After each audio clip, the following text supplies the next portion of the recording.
So I want to begin, of course, by wishing all of you a happy new moon, blessings on the new moon. It's wonderful to actually get to hold the forecast event on the day of the new moon. That way we can really sink into the rhythms of the cosmos and come together with intention on this day that is when the sun and the moon, they come together in the sky. They have their monthly conjunctio, their sacred marriage, their hieros. And it is in this fertile soil that we have the opportunity to plant seeds of new intention for the month ahead, and then to see how they will grow, what work we need to do to nurture them, to bring them forth.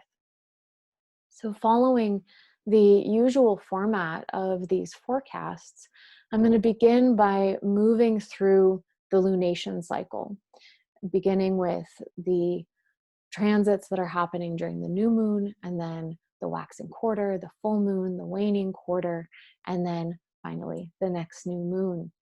And I was contemplating that patterning of the lunation cycle and how it really does form a mandala, and that this circular shape of the mandala that is defined by a quadrature, and how in a lot of ways that mirrors the hero's journey.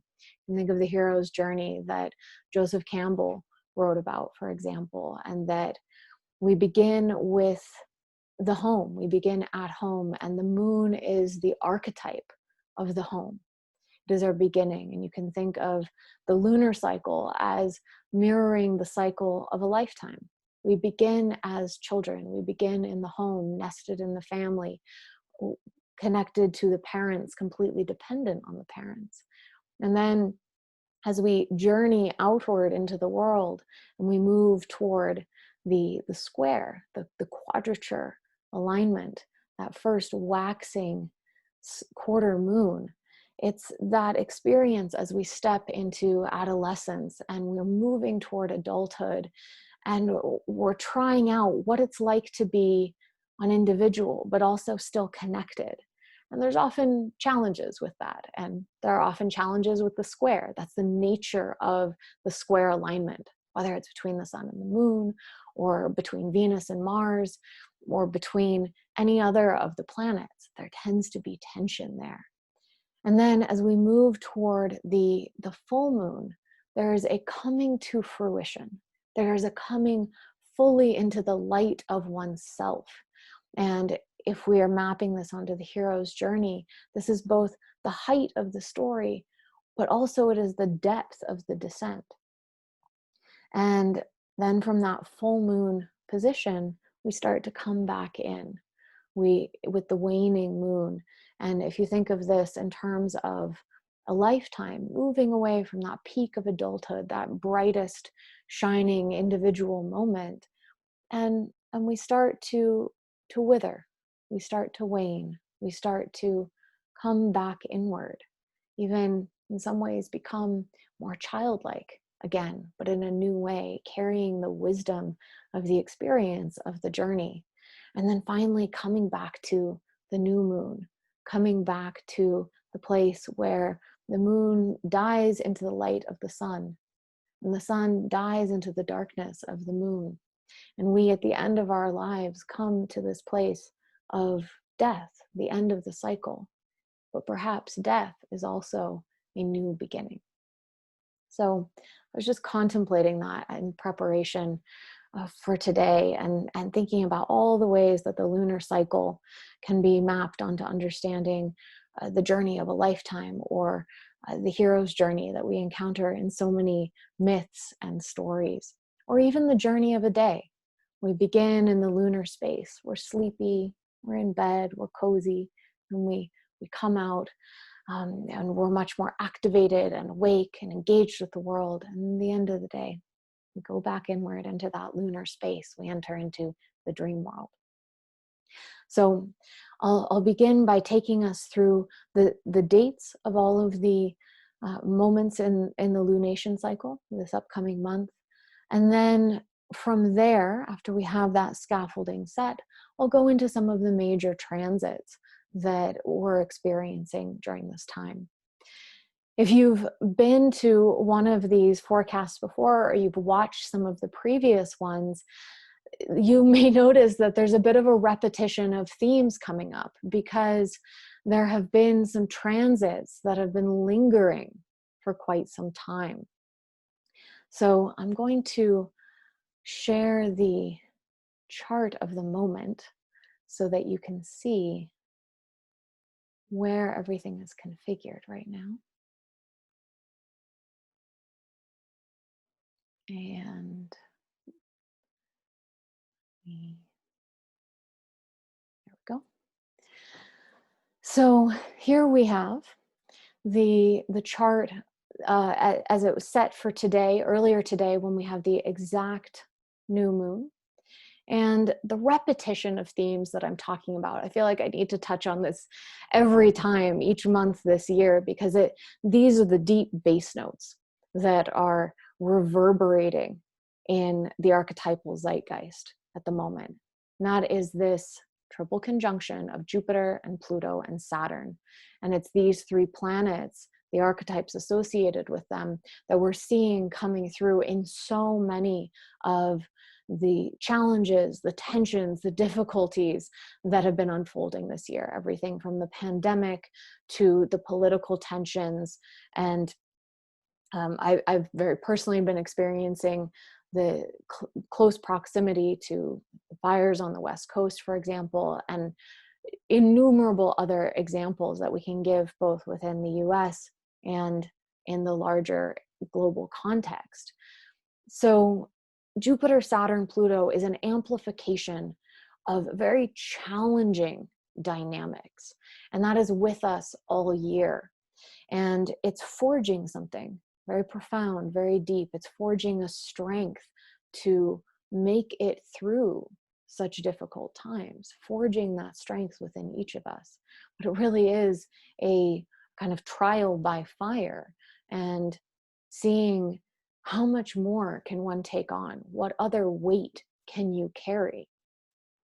And if that Jupiter, Saturn, Pluto wasn't enough, then this square from Mars definitely ignites it. It inflames it. It gives it the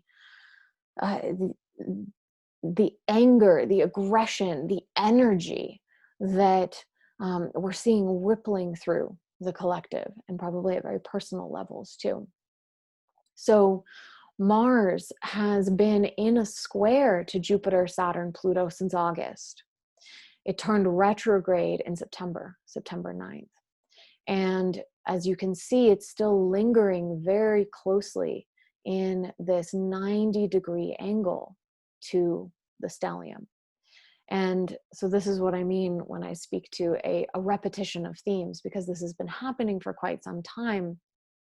And when we gather together next month, it'll still be happening.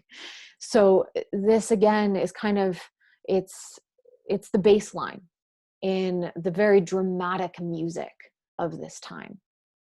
And to amplify that baseline, we have today's new moon landing in what's called a T-square with Mars and with Jupiter, Pluto, and Saturn. So here is the sun-moon conjunction, the new moon in Libra. And Libra is a Venus-ruled sign. It's a fairly harmonious place, and it seeks balance. And so the new moon in Libra, one would think of as a sweeter soil to plant one's seeds of intention. But because this new moon is in such a tight T-square, that opposition to Mars and that 90-degree square to the stellium, it feels much more fraught, heavy, relentless. I feel like relentless has been a really good descriptor of what these last weeks and months have felt like. That there's the demand to just keep going. And so with the new moon in this configuration, it's as though it's reminding us that we can't escape this. We can't pretend that this alignment isn't happening. that the light of the sun is highlighting at hard angles. These are hard aspects. If you're newer to astrology, there are 5 major aspects: the conjunction, where they're together, that's the new moon; the opposition, where they're opposite, it's the full moon; the square, where they're at a 90-degree angle, that's the quarter moon, or what we see here between the sun and moon and the stellium, or between Mars and the stellium. Those are squares. Those are all called hard aspects, or some astrologers call them dynamic aspects, because they're dynamic. They push to the forefront. They demand our attention. They demand that we work with them, that we integrate them, that we wrestle with them. And then there's soft aspects. The trine, the 120-degree angle, you can see a couple of them here, and the sextile, a little 60-degree angle. And these are both softer. They're gentler. They're more harmonious, confluent. Sometimes, though, they can be too much. There's nothing to stop them, especially the trine can overflow, which can be a little bit overwhelming. But generally, we can understand them in these 2 basic categories of the hard aspects, the conjunction, the opposition, and the square, and the soft aspects, the trine and the sextile. So having the sun and the moon in a T-square, or 2 major hard aspects to some of the most potentially challenging planetary archetypes, particularly Mars and Saturn and Pluto, really puts the focus on them. So first, the sun putting the focus on all of these. The sun in these last several days has been already in this T-square. In first a square to Jupiter. So just to break down what that looks like, the square of the sun to Jupiter, it takes the sun's focus, its light, it directs our attention to, first, the Jupiterian impulse. The archetype of Jupiter is one of expansion, of the heights, of joy, of joviality. In many ways, it brings blessings, good things, but it also can be arrogance, it can be inflation, it can be too much, over ambitious. And often when the sun is at a square angle to Jupiter, it highlights some of the more challenging sides of the Jupiterian archetype. When it does become overinflated, takes up too much space, when expansion isn't balanced out by contraction or grounding. And so then the next in the configuration, which just happened a couple days ago, the sun, actually just yesterday, the sun makes its exact square to Pluto. And when the sun squares Pluto, it highlights, again, it sends its focus or its light to the archetype of the Plutonic, the depths, the underworld, the chthonic, the demonic, the terrifying, the volcanic, the instinctual, the libido, the id. And the focus moves down into that underworld. I should say, before the sun made that square to Pluto, just before, it made the opposition to Mars. And so then the highlight, the focus is on the Martian archetype of the warrior, of the athlete, what is our vital energy, our will to do, to take action, to inflame. Mars is the principle that brings anger and aggression and violence. It is the god of war. And then finally, so we have the square to Jupiter, the opposition to Mars, the square to Pluto, and then it hasn't happened exactly yet, but it's definitely activated as we're speaking about it. The sun will come into its square with Saturn. So then focusing that attention on the archetype of structure, discipline, time, tradition, the past, endings, finitude, mortality, death, wisdom. Saturn is the sun X. It is the crone. It is the grounded, serious part of our being. Things get serious when Saturn is highlighted. Now, I'm speaking about each of these in turn so that you can have a sense for the sequence. And also, in case these are newer archetypes to you, you can encounter them one at a time. But the reality is, all of this is being highlighted at once. They're all being activated simultaneously, first by the sun, and then today by the moon. The moon moves very quickly. As you know, it takes a month to go all the way around the zodiac, all the way around the birth chart. And the moon as the archetype of our feelings and our emotions, of our bodies, of our relationality, whatever it touches, it makes us feel that. And so as the moon, in its conjunction with the sun, moves through its alignment with these planets, we feel each of those archetypes. We feel Jupiter's joy and its ambition. We feel Mars's energy. We feel its restlessness. By the way, Moon-Mars alignments are always a wonderful time to clean your home, because you can take that Martian will to do and to take action, and you turn it toward the lunar, toward the home space, the inner world. Get it scrubbed, get it cleaned.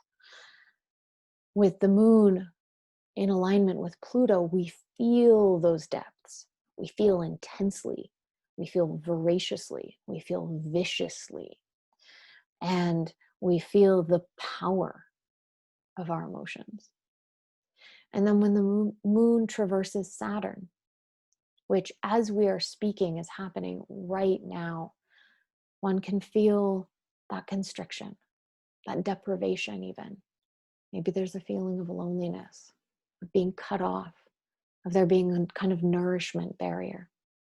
So all of this is present today in the new moon. And if you have the kind of practice where you create a ritual around the new moon and you set intentions, you plant those seeds of intention as we talk about, perhaps this is the kind of new moon where you plant the seeds that will meet these more dynamic, challenging energies. How do you become the warrior on behalf of justice? How do you find balance between ambition for the heights and that need to stay grounded, to stay level-headed? And so these seeds of intention this particular month may be more of a mitigation, a remediation, something that can help keep you centered and grounded in the midst of this collective turmoil. So that's the new moon in Libra. That's what's happening today, and that's what's setting in motion the rest of the cycle. Now, on October 22nd, the sun will move into Scorpio. And when the sun moves out of Libra and into Scorpio, it enters into a very different kind of sign. Libra initiates the fall season, the autumn season in the Northern Hemisphere. It is a cardinal air sign. When the sun moves into Scorpio, it moves into a fixed water sign. Now, the fixed signs are always the middle of the season. And so it's as though the sun first is in the realm of air. Imagine the autumn leaves blowing in the wind, seeing the beautiful colors, Venus ruled sign, as those leaves drift in patterns on the ground. And then the sun moves into this deep, watery realm of Scorpio. Now, traditionally, Scorpio is ruled by Mars. So there's something paradoxical about Scorpio's nature. It is a water sign, but it is ruled by the planet that is a symbol of fire. So you have fire and water mixing these elements in Scorpio. It's like hot water. It has these depths to it, these hidden elements, and it's fixed, it's stubborn, it's between things. And often the impulse as the sun moves into Scorpio is to dive deep, to go into those waters, to see what's hidden in those depths, in those grottos, which, as I'm describing this may recall a different archetype too, because modern astrologers chose to give the rulership of Scorpio to Pluto. Now, some people say, well, there's a dual rulership. It's ruled by Mars, it's ruled by Pluto. Others will say that they don't want to have a dual rulership. You can take your pick. I think it's helpful sometimes to look through both lenses, and it depends on the techniques, of course, that we're using too. If we're using more traditional techniques, the traditional rulership makes sense. If we're using more modern techniques or psychological techniques, then perhaps the modern rulership makes sense, because there is something very Plutonic about Scorpio, about those hidden reaches, those depths. And I find it so interesting that this is the part of the season as we really feel the world getting darker. The veils become thinner. The Day of the Dead is in Scorpio season. Halloween is in Scorpio season. Spirits walk the land in Scorpio season. So the sun moves into Scorpio on October 22nd. And then just one day later, we move to the waxing quarter moon. So you can see here, there is the sun right already just at 0 degrees Scorpio. It's right at the beginning of the sign. And there's the moon right at the beginning of Aquarius, making its square to the sun. So that's the waxing quarter.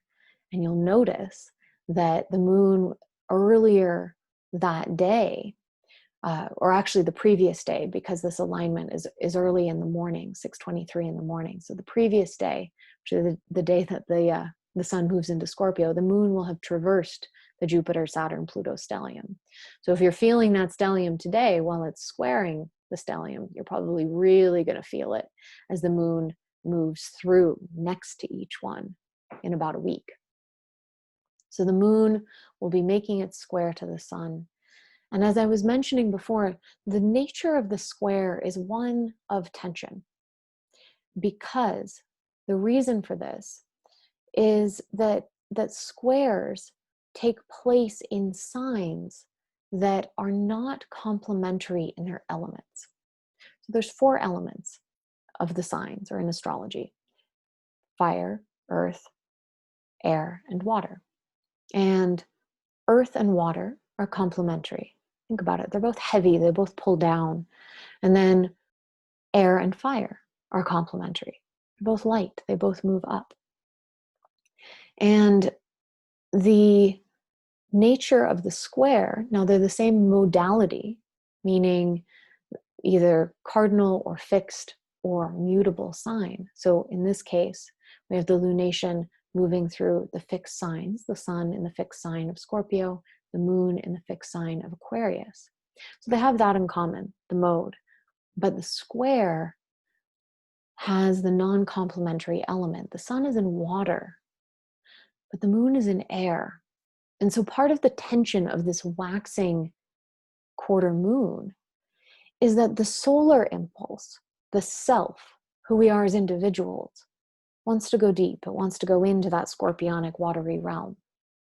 But the lunar impulse, the relational, the emotional, wants to fly off into the air. It wants to be disconnected. It wants to be a bit aloof. It doesn't want to go into those depths. And so they're pulling in opposite ways. And so there may be a feeling of perhaps embodied tensions, or a kind of internal conflict, maybe a conflict between your needs and your wants, or maybe some kind of a conflict between yourself and an other, like your community, for example. So we can always watch for tensions with any square. That is the nature of the square in general. But Scorpio and Aquarius are really quite different creatures from each other. And with the moon being quite aloof in Aquarius, and the sun being deep and secretive in Scorpio, there may be a bit of a feeling of disconnection. Maybe it's disconnection from yourself. maybe it's disconnection from others. And I think that may be amplified too by the Moon Saturn conjunction that's happening there, because Moon Saturn can have that sense of a boundary or a distance from the other, especially family members or people that we're very intimate and close with, that we share that emotional relational bond. Now, moving forward to the full moon. The full moon will take place in Taurus. And just to continue with what I was describing about the complementary, non-complementary relationship between the elements of the signs, an opposition also takes place in the same mode. So Taurus and Scorpio, they're both fixed signs, but they're complementary in their elements. Scorpio, again, it's a water sign, and Taurus is an earth sign. So that is one way too, to feel into the difference between a square and an opposition. The square has that non-complementary tension. The opposition, it's a polarity. They're different from each other. They're literally opposite each other, but they have that complementary element to help balance them. So the full moon this year, or in this lunation, the Taurus full moon of this year, takes place on Halloween, on October 31st, which feels extraordinarily fitting for 2020. Just considering everything that has already happened this year, and that with the sun in that rich sign of Scorpio, of course, the full moon is going to take place on Halloween, on the day that the spirits walk in the upper world. Now notice that the sun opposite the moon is conjunct Uranus. So Uranus is the archetype of the unexpected, of the surprise, of awakening, of liberation, of freedom. It is the trickster. So the trickster is being fully activated by the sun and the moon on the night of tricks and maybe treats. So we can perhaps await with bated breath the unexpected surprise, the maybe spark of brilliant insight. There can be a precociousness, a playfulness that comes in, especially with that Moon-Uranus alignment, sense of childlike playful wonder that can happen. There can be a quality of embodied awakening with the Moon-Uranus, highlighted by the sun.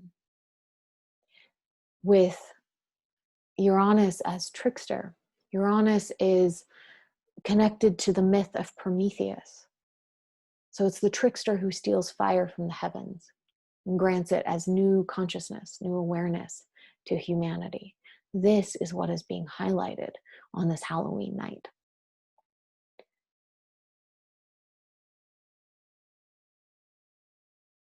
The next alignment, the next stage in the lunation cycle is, of course, the waning quarter moon.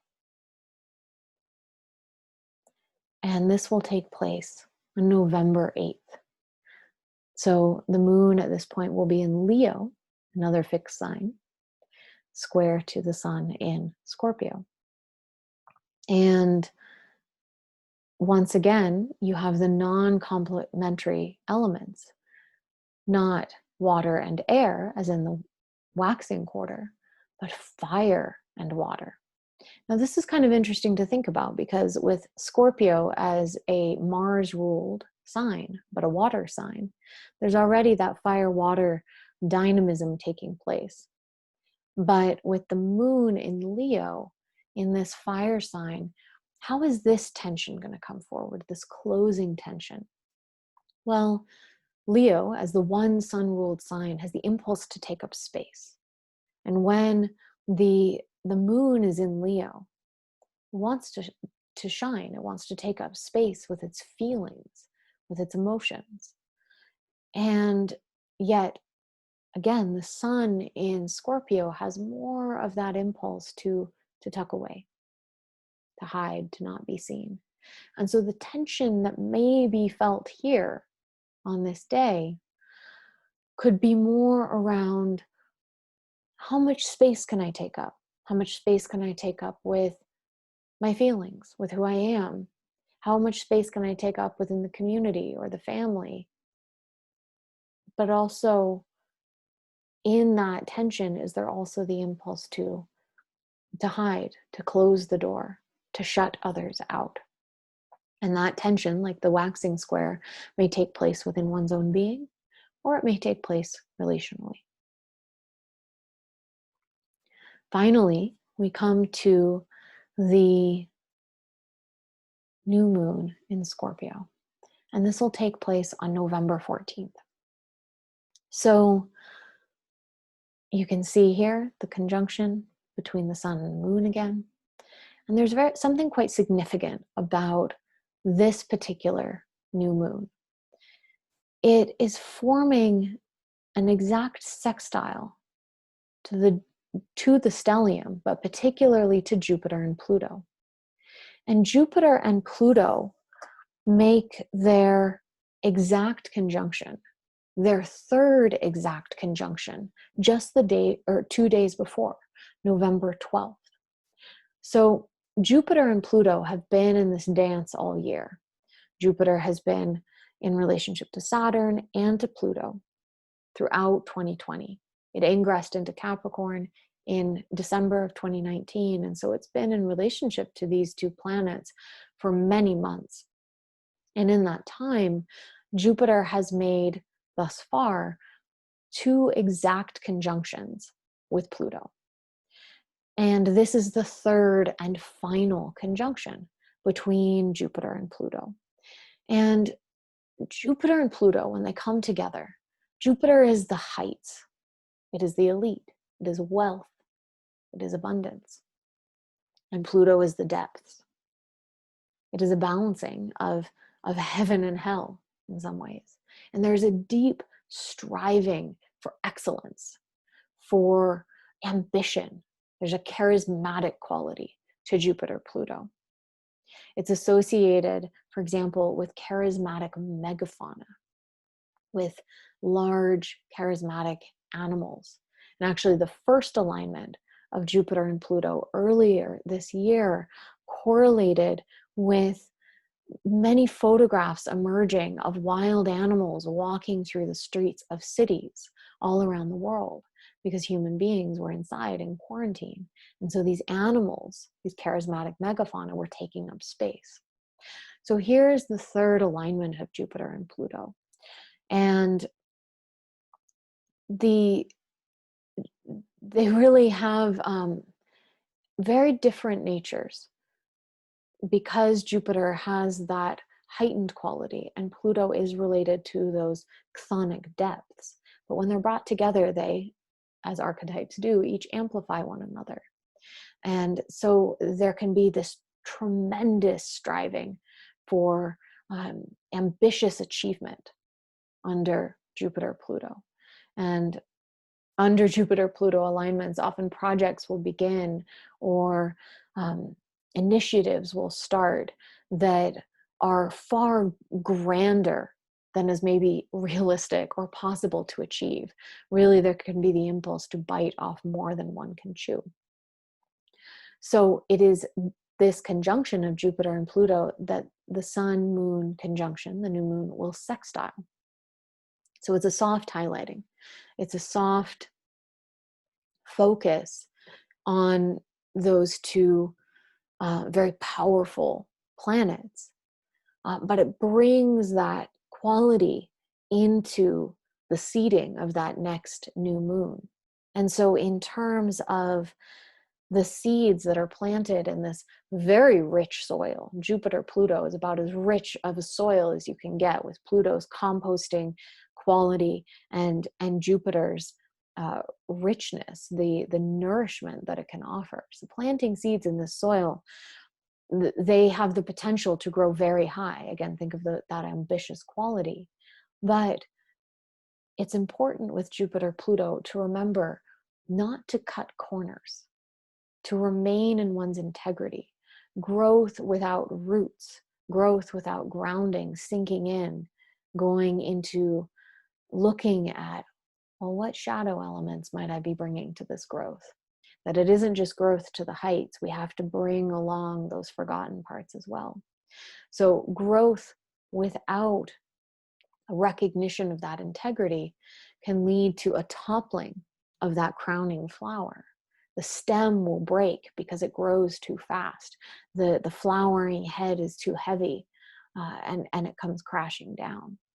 And so when you plant these probably kind of ambitious seeds for the Scorpio new moon, just to keep in mind that every step of the way, checking in with your integrity.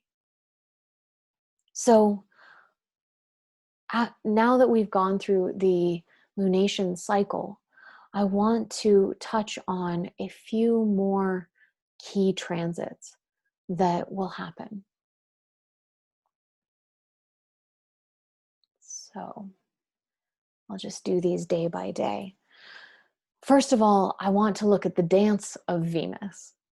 And Venus is making alignments to almost all the planets in this lunation cycle, beginning with an opposition to Neptune. So here's Venus. Venus is the archetype of beauty and love and desire and attraction and romance, the heart.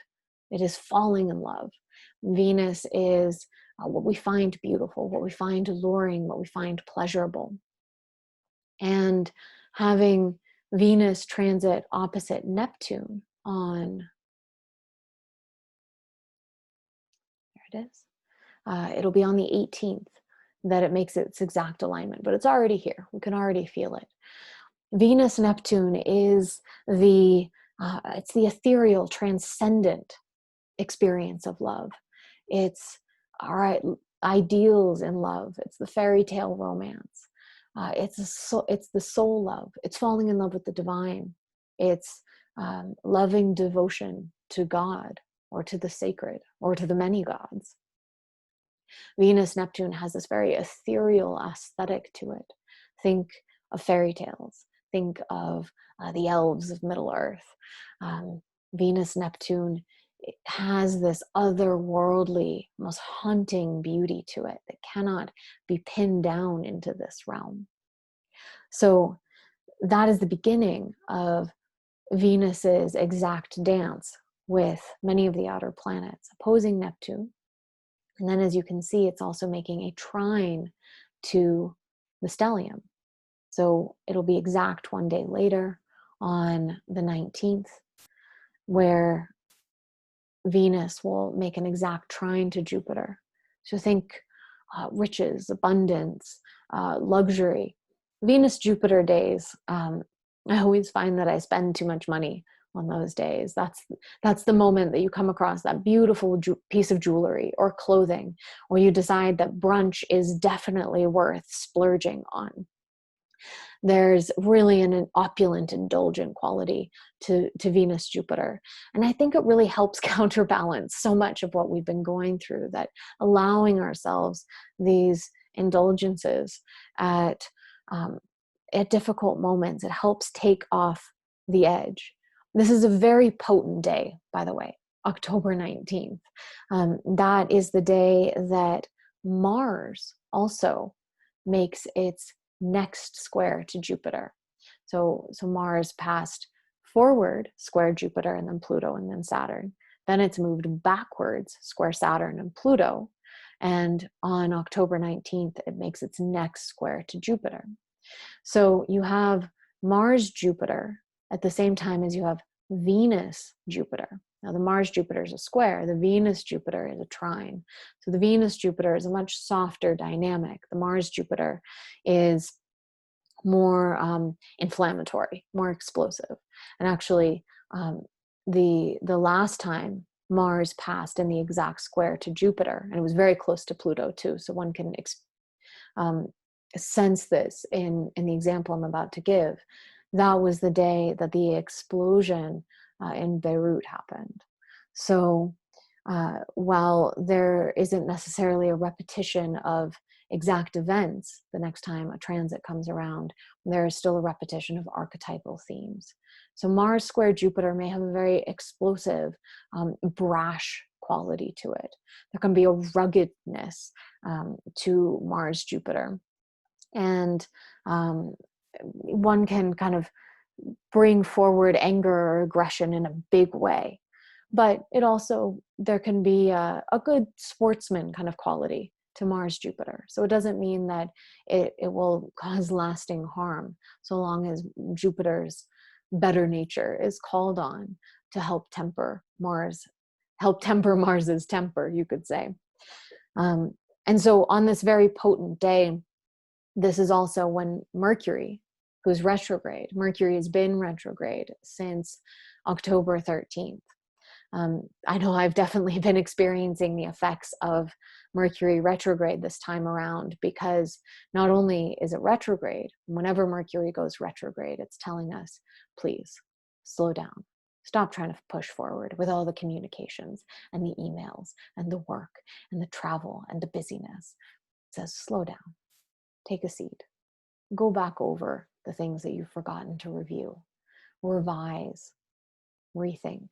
But because Mercury is retrograde and opposite Uranus, the trickster, the awakener, the liberator, the ruler of technology and innovation, I at least am finding that Mercury-Uranus alignment is showing up in terms of major technical glitches and unexpected disruptions and communication. So that's already been happening. They already touched in exact once on October 7th, Mercury opposite Uranus.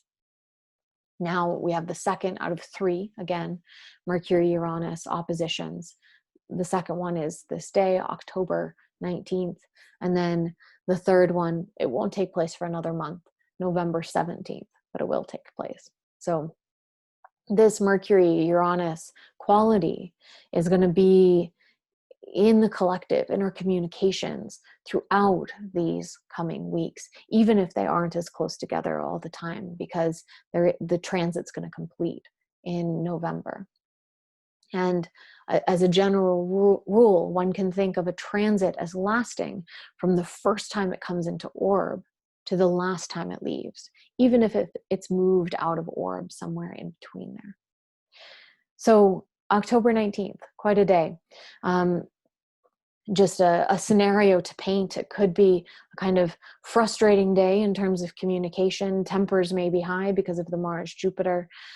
So watch for that explosive anger and maybe redirect it into, putting on some hiking boots and going outside if you can, if you have the opportunity in some way. And then to honor that Venus Jupiter, maybe end this frazzled, friction-filled day with an indulgent slice of cake. To really meet what Venus Jupiter is asking us to smooth off the edges a little bit. So continuing with the dance of Venus, Venus is then going to move in the trine to Pluto on the 21st. So Venus with Pluto is it's the seductress. It's the underworld lover. It's it's being attracted to the taboo, to the edgy, to that which we know could potentially destroy us. But that's what makes it so alluring, so beautiful. And then just a few days after that, Venus comes into the trine with Saturn, 23rd. And Venus with Saturn can be the heartache. It can be the bittersweetness. It can be the sweet memory of a love that was lost, that is past. Or it can just be that quiet sense of solidity of connection, appreciating the enduring nature of certain kinds of love. So that is the dance of Venus through this month. Now, if we go much further into the month, much closer to the end, so I'm just going forward day by day here to be able to see this. Well, actually, let me go back. Let me go back with Venus's dance before I show you the last planet it dances with. Because on October 27th, Venus, you'll notice, is in the final degree here of Virgo, and Mercury retrograde is in the first degree of Scorpio. And we just go forward by a few hours, because it takes place on this day. You can watch them jump a little bit. Within minutes of each other, it's just extraordinary. Within minutes of each other, Venus ingresses into its home sign of Libra, and Mercury ingresses back into that same sign. So we have Venus and Mercury drawing close together once more. So Venus is now hosting Mercury retrograde again in her home sign. And it's just amazing but that it's on the same day that they each cross that threshold into Libra and start moving toward each other.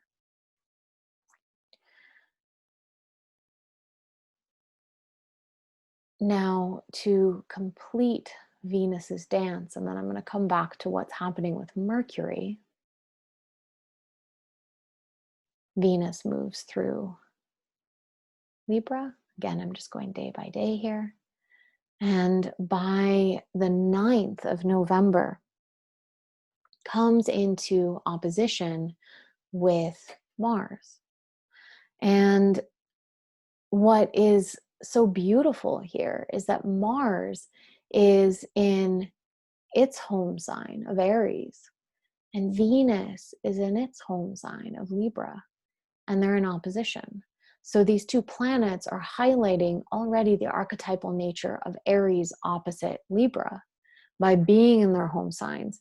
Interesting too, they're right at 15 degrees making this opposition. So they're right at the middle of the signs. And as those of you who've heard me talk about Venus and Mars have heard me say before, these two are the archetypal lovers. They belong together. In mythology, we see, for example, Aphrodite with Aries, Venus with Mars, because in order to have a passionate connection, you need both Venus and Mars. And because Venus is what attracts, what allures, what draws in, and Mars is what asserts and makes the connection happen. And Venus and Mars have been meeting each other in a major aspect about once a month through this season. It was a square at the end of August. It was a trine in late September, and then this opposition that'll be taking place in early November. So we're getting to see the cycle between these two planets. And Venus with Mars, it can have that very kind of erotic element, this performer's quality. It's the dancer, it's the musician, it's the actor, it's the graceful athlete. But Venus and Mars can also be the fight between lovers, the argument, the disconnection, even the violence caused by the beloved, whether that's emotional violence or even physical violence. So you can see the spectrum of ways that these two, when they're in relationship, can come together. It can be aggressive, it can be abusive, and it can also be extraordinarily passionate and attractive and alluring or performative. Now, coming back to Mercury, I want to go back a few days. So Mercury, as we spoke about, ingressed into Libra on the 27th, and then keeps moving back through Venus's sign, the honeyed tongue, the sweet words. And it comes into a square on November 1st with Saturn. Now, Mercury's not going to get so far back that it's going to cross over the whole stellium again, which it did when it was moving forward in late September. It's only going to get as far back as Saturn.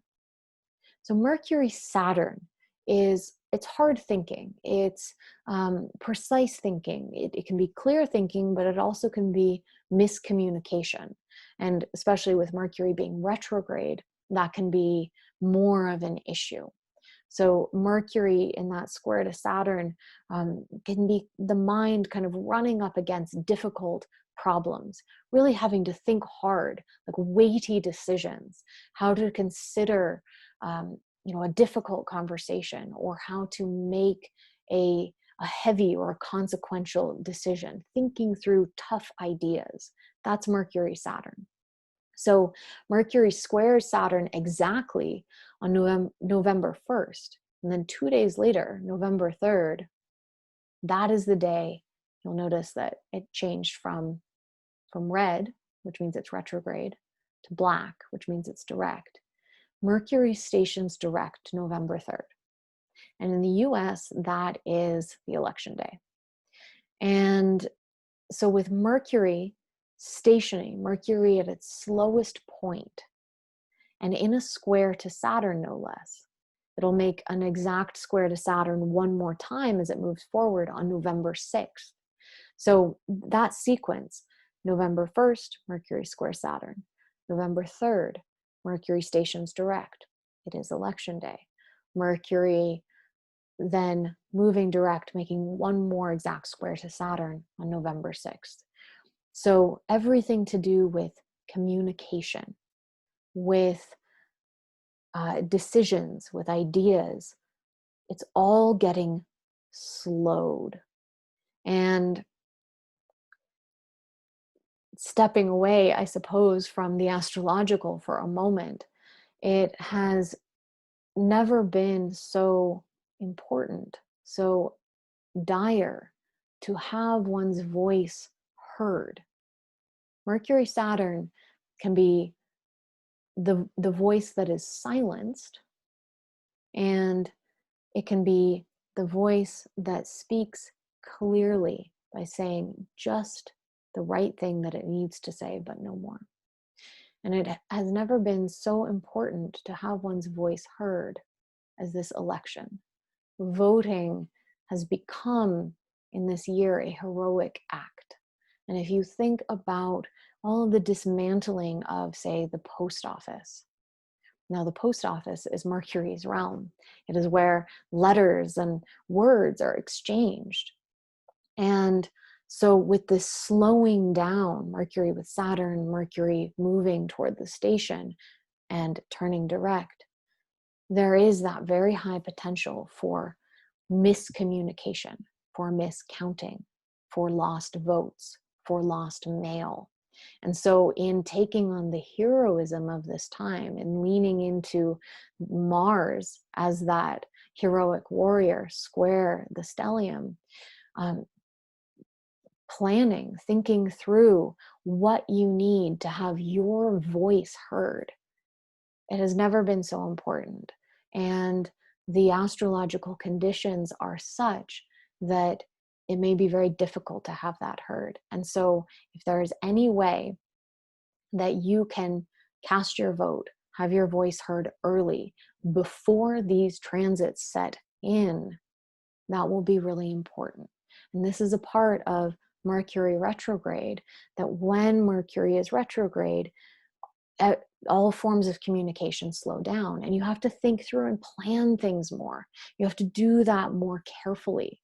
So in these earlier days and weeks of the Mercury retrograde, now is the time to plan. Now is the time to strategize and think through, okay, how am I going to have my important individual voice heard in this pivotal election? So I know I'm not just speaking to astrology here at this point, but I think that's important. And I think it's important to know the conditions that we are operating under at this time. The final transit I will mention before coming to a close, we've been tracking Mars. Mars in this dynamic angle to the stellium for months now, as it's moved retrograde back through its home sign. And it's come to the middle of the sign. And I'm moving forward day by day here. But as we come to, I went too fast as I was speaking. You'll notice on the 12th, it's still red, it's still retrograde, and it's on November 13th that Mars finally turns direct. And of course, that means it's going to sweep across the stellium once more, which we will talk about in the upcoming forecasts. But for now, that's what you need to know, that November 13th, Mars turns direct.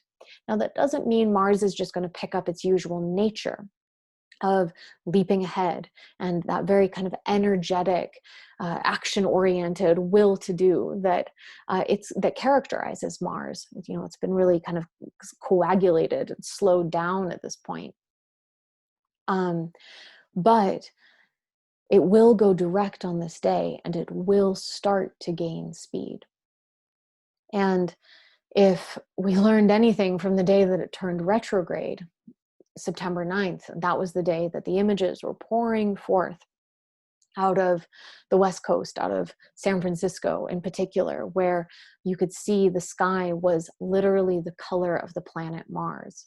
Well, if that's what happened when Mars stationed retrograde, I'm going to be very curious to see what the phenomenological correlations will be when it stations direct. So on that note, I will bring this to a close. That is our journey through this next lunation. And we are definitely in a time period at the moment where things really are slowing down. The heaviness is really setting in. But as you can see, by the end of the lunation, just before, or actually on the day of the new moon that takes place in Scorpio, the 14th, that is the day that Mars will turn direct. It is interesting that the seed will be planted again on that day with the new moon when Mars turns direct. So things are going to start turning around. And then when we come together again in the next lunation, they will be moving forward. They will be speeding up.